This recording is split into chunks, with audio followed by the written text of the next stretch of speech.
오늘은 대림절 두 번째 주일입니다. 지난 주일부터 예수님의 탄생 그리고 예수님께서 다시 오심을 기다리는 이 대림절을 보내고 있는데요. 여러분 이 대림절 기간을 어떻게 잘 보내고 계신지 늘 점검하고 또 점검하는 하루하루가 되길 바랍니다. 지난주 우리들이 나누었던 것을 기억하면서 하나님을 기준으로 그리고 하나님과의 관계 안에서 나 자신을 돌보는 한 주가 되셨는지도 한번 여러분들 생각해 보시기 바랍니다.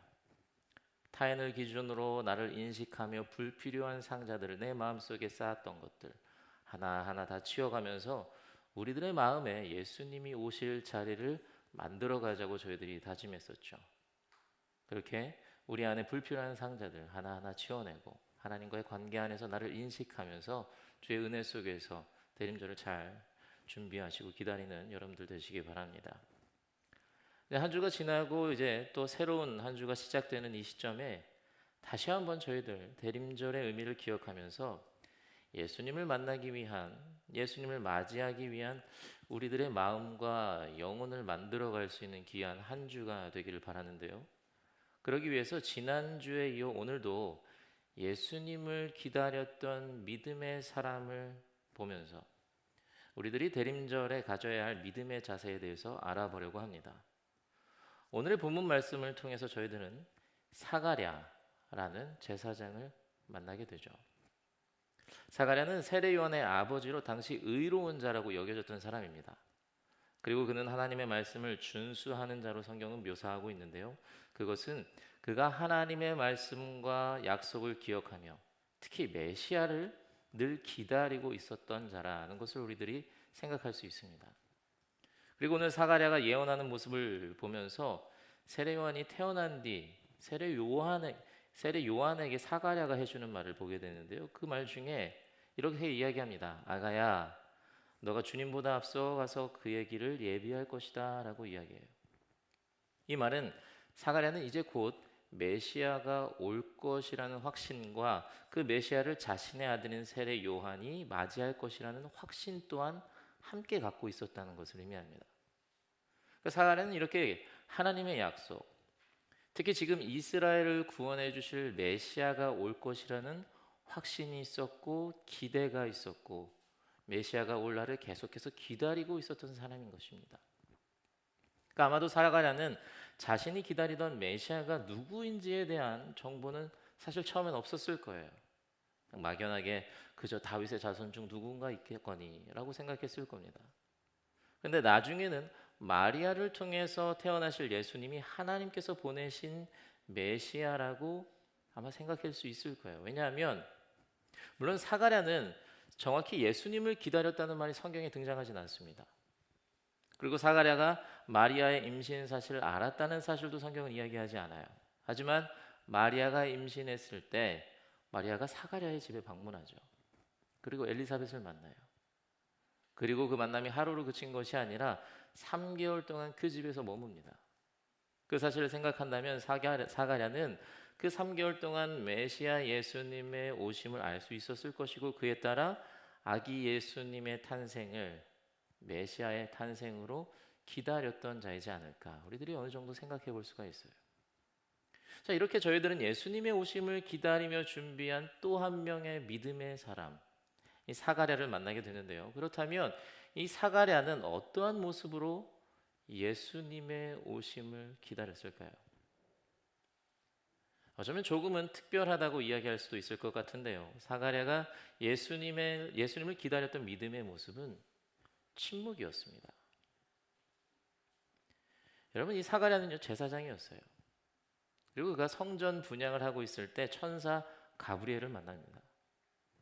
그리고 천사 가브리엘이 사가랴에게 놀라운 사실을 이야기해 주죠. 너에게 아들이 생길 거라고. 그리고 그 아들이 메시아의 길을 예비할 것이라고 미리 알려줘요. 그렇지만 그 사가랴는요 그런 가브리엘의 말을 믿지 못합니다. 사가랴 자신과 자신의 아내인 엘리사벳이 이미 너무 늙어버렸기 때문에 자기를 통해서 자기 아내를 통해서 아들을 낳을 것이라는 상상을 해본 적이 없어요. 불가능할 것이라고 생각했던 거예요. 그런데 이러한 의심과 불신으로요 사가랴는 말을 잃어버리게 됩니다. 말을 못하는 것이 하루 이틀이 아니었어요. 가브리엘의 말을 듣는 의심하는 그 순간부터 자신의 아들, 즉 세례 요한이 태어난 뒤에 가족들에게 그의 이름을 요한이라고 해야 된다라고 서판에 쓸 때까지, 그때까지 아무런 말도 하지 못해요. 그러니까 엘리사벳의 뱃속에서 요한이 자라는 동안 아무 말도 못하는 거예요. 그러니까 사가랴도 엘리사벳도 쉽지 않은 시기였을 겁니다. 둘 모두 정말 답답하고요, 힘들었던 그 시간들을 보냈던 것 같아요. 그러니까 이러한 점들을 생각한다면 분명 이 침묵의 시간은 그에게 징계였을 거예요. 하지만 하나님께서 그 징계를 통해서 사가랴를 빚어가고 계셨습니다. 그 침묵은요, 단순히 말하지 못하는 시간이 아니었어요. 그 침묵의 시간은 그의 마음과 믿음을 재정비할 수 있는 깊은 성찰의 시간이었습니다. 겉으로는 닫힌 입이었지만 그 안에서는요, 믿음이 다시 싹트기 시작했고요, 그 믿음이 다시 정리되기 시작했고요, 그 믿음이 깊어지는 시간을 보냈어요. 그래서 사가랴에게 그 침묵의 순간은 여러 가지 깨달음을 줬을 거라 생각이 됩니다. 아마 먼저는 자기 자신의 부족한 믿음을 발견했을 거예요. 하나님께서 그의 말씀을 가브리엘이라는 천사를 통해서 나에게 전해주셨는데 그 말을 믿지 못하고 의심했던 자신을 돌아보면서 내가 정말 의롭다고 칭함을 받아도 되는지, 내가 메시아를 기다린다고 했는데, 주님의 말씀을 늘 묵상하고 그의 약속을 기다리면서 산다고 했는데, 내가 정말 하나님의 말씀을 가까이 하는 자라고 나 스스로를 평가할 수 있는지 등등의 여러 가지 생각을 하면서 자신의 믿음이 아직도 부족하구나, 자신의 믿음이 여전히 온전치 못하다는 것을 깨닫고요, 다시금 하나님의 말씀 앞에 겸손히 나아갈 것을 다짐하는 시간이 되었을 거예요. 그리고 그는 하나님의 일하심의 방법도 깨달았을 겁니다. 말을 못하니 그가 할 수 있는 것은요, 그저 보는 것이었고 보면서 배우는 것밖에 없었습니다. 그때 사가랴는요, 하나님께서 일하시는 것을 느끼는 시간이 됐을 거예요. 특히 내가 침묵할 때 하나님께서 일하신다는 것을 깨닫고 하나님의 일하심을 보고 확인할 수 있는 순간이 되었을 겁니다. 그러면서 그는 침묵하면서요, 내면 깊은 곳에 있던 그의 믿음이 회복됐을 거예요. 그래서 세례 요한이 태어났을 때 그의 입이 열리게 되는데요, 혀가 풀려서 말을 하게 됐을 때 그가 가장 먼저 했던 일은 하나님을 찬양하는 거였어요. 그리고 오늘 본문 말씀을 보면요, 그 긴 침묵의 시간이 끝난 뒤, 찬양을 하고 난 뒤에 또 예언을 하는 모습을 보게 돼요. 그러니까 사가랴는 입이 열리자마자 답답함에 불평을 쏟아내지 않았어요. 억울함을 토로하지 않았습니다. 그동안 궁금했던 것들, 하고 싶었던 말들 다 쏟아내면서 수다 떨지 않았어요. 그냥 오늘 이야기한 것처럼 성령의 충만함을 입어 하나님을 찬송하고 예언하기 시작해요. 침묵을 통해 믿음이 회복되었기 때문에 가능했던 것이죠. 그러니까 징계인 줄 알았던 침묵의 시간, 그 지난 10달의 그 침묵이 징계로서 그를 망가뜨리는 것이 아니라 그를 성령으로 충만하게 채우는 은혜의 시간이 되었던 거예요. 의심하던 입이 하나님을 찬양하는 입으로 변합니다. 불신하던 입이 하나님의 말씀을 전하는 입으로 변하게 돼요. 그에게 이 침묵의 시간은요, 그의 영적 구조를 뒤흔들고 다시 재정렬하는 시간이 되었던 거예요.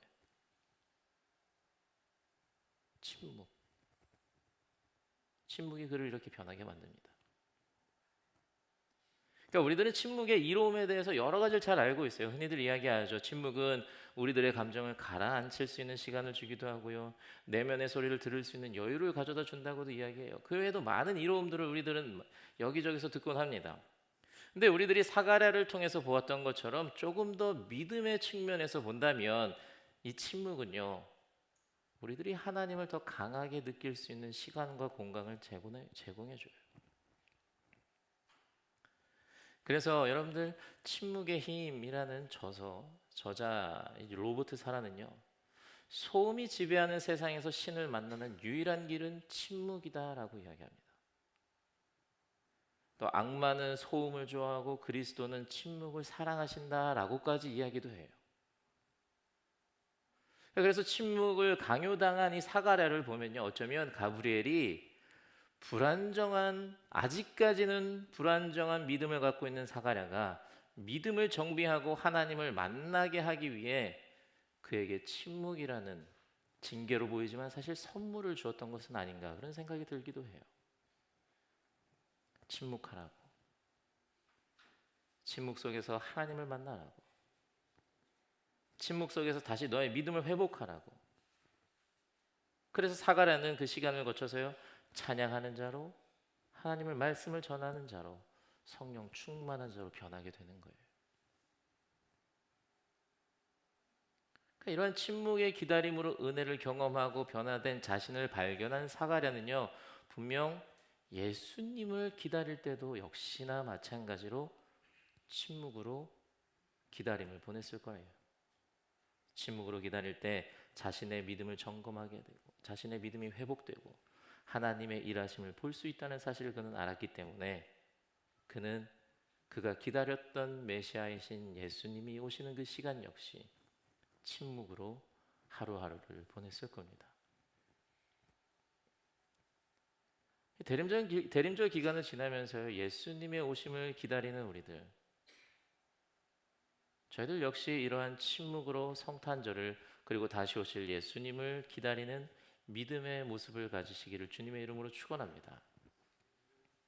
그러니까 지금 이야기하는 침묵은요, 단순히 입을 막으라는, 내 입을 닫으라는 이야기는 아니에요. 여기 나가면서 야, 목사님이 오늘 침묵하라고 하셨잖아, 조용히 해, 이런 거 아니에요. 침묵은요, 나로부터 나가는 소리를 막는 것만으로 생각하기 쉽습니다. 그렇지만 우리들의 영적인 침묵은요, 내 영혼이 잠잠한 상태예요. 내 영혼이 고요한 모습을 가진 때를 말합니다. 그래서 나로부터 흘러나가는 소리뿐만이 아니라 내 귀로 들려오는 세상의 소리 역시 차단하고 하나님 앞에서 나의 마음과 나의 믿음을 정리하는 것, 그것이 오늘 우리들이 실천해야 할 영적인 침묵을 이야기합니다. 그러니까 침묵만 단순하게 생각하면요, 내가 조용하게 가만히 있다고 생각하기에 좀 소극적인 행동으로 보일 수 있을 거예요. 하지만 진정한 영적인 침묵은요, 오히려 나의 믿음을 그 어느 때보다 깊이 성찰하고 하나님의 일하심의 길을 열어두는 굉장히 적극적인 신앙의 태도인 거예요. 그래서 우리들이 침묵하게 되면요, 다시 한번 내 삶을 돌아보게 돼요. 내 믿음을 돌아보게 돼요. 내 주장과 나의 이기심과 내 자아가 너무 앞섰던 곳은 없었는지 살펴보게 되고요. 그러면서 나의 삶을 하나하나 하나님의 말씀에 비춰보게 되는 거예요. 그러다 보면 감정이 가라앉고요, 생각이 고요해지면서 그동안 외면했던 나의 내면의 문제, 또 상처, 또 욕망까지 하나하나 떠오릅니다. 그리고 계속 침묵을 이어나가게 되면 말씀이 내 안에 울리면서 하나님의 뜻이 더 선명해집니다. 그러면서 결국 내 마음이 하나 둘씩 교정돼 가는 거예요. 그렇게 하나님께서 침묵을 통해 나를 변화시켜 가시는 겁니다. 그러니까 침묵은 나를 묶어두는 것이 아니라 침묵은 나를 변화시켜 가는 거예요.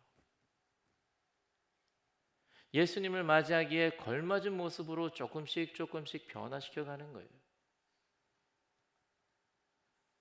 의심의 입이 찬양의 입으로 변한 것처럼, 불신의 입이 예언의 입으로 변한 것처럼 나를 변화시켜 가는 것, 그것은 침묵입니다.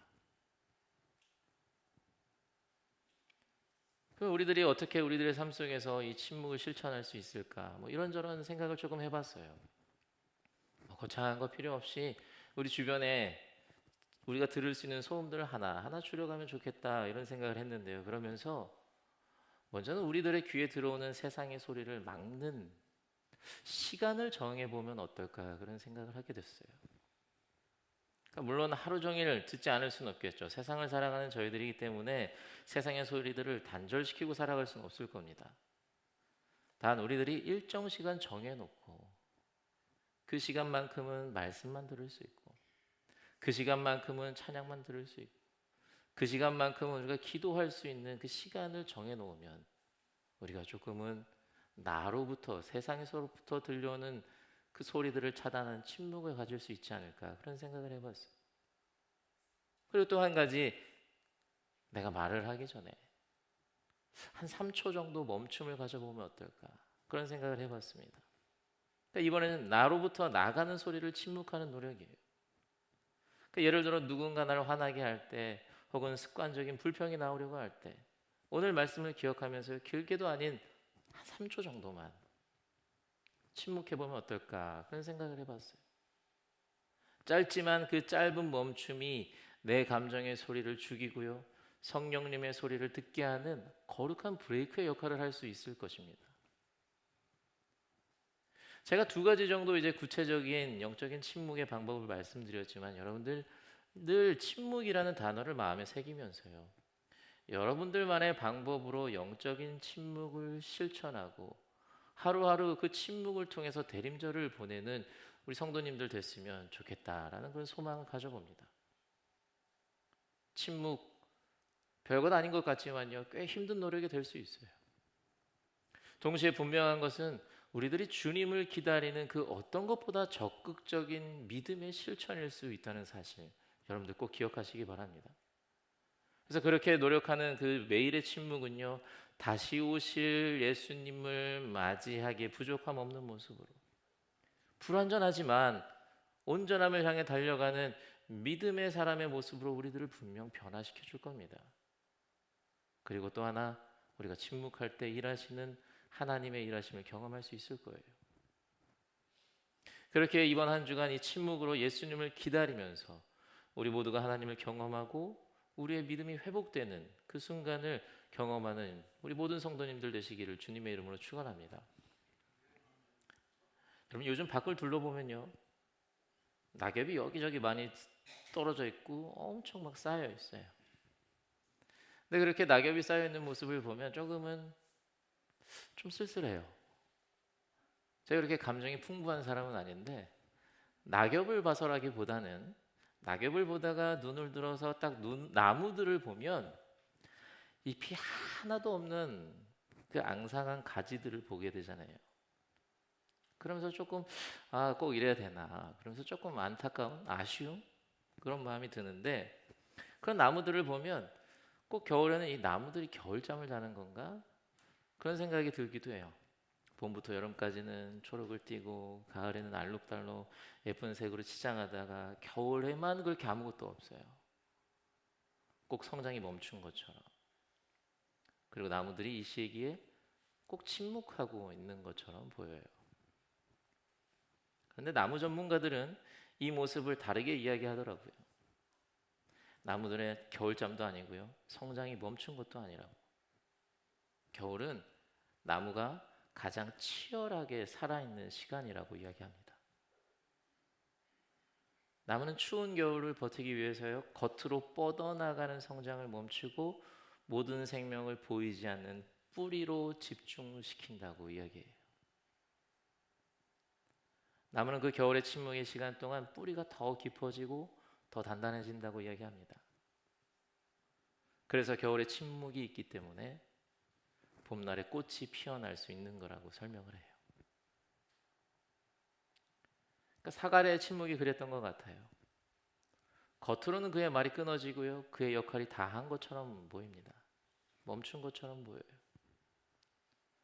그렇지만 그의 믿음의 뿌리는요, 그 어느 때보다 깊숙하게 하나님께로 뻗어가고 있었던 거예요. 그리고 그 침묵의 겨울을 지났기에 그는요, 찬양과 예언이라는 아름다운 꽃을 피울 수 있었던 거예요. 사랑하는 성도 여러분, 이런 침묵의 시간을 지내시기를 정말 간절히 소원합니다. 하나님께로 믿음의 뿌리를 길게 깊게 내려서 침묵을 지나 아름다운 믿음의 꽃을 필 수 있는 우리 모두가 되기를 정말 간절히 바랍니다. 십자가를 생각하고요, 예수님의 사랑을 생각하고 하나님의 은혜를 생각하면서 살아가는 시간 너무나도 많죠. 반면 예수님의 다시 오심을 우리가 절실하게 기다리고 노력하고 준비하는 시간, 아마 이 대림절 아니면 없지 않을까 그런 생각이 들어요.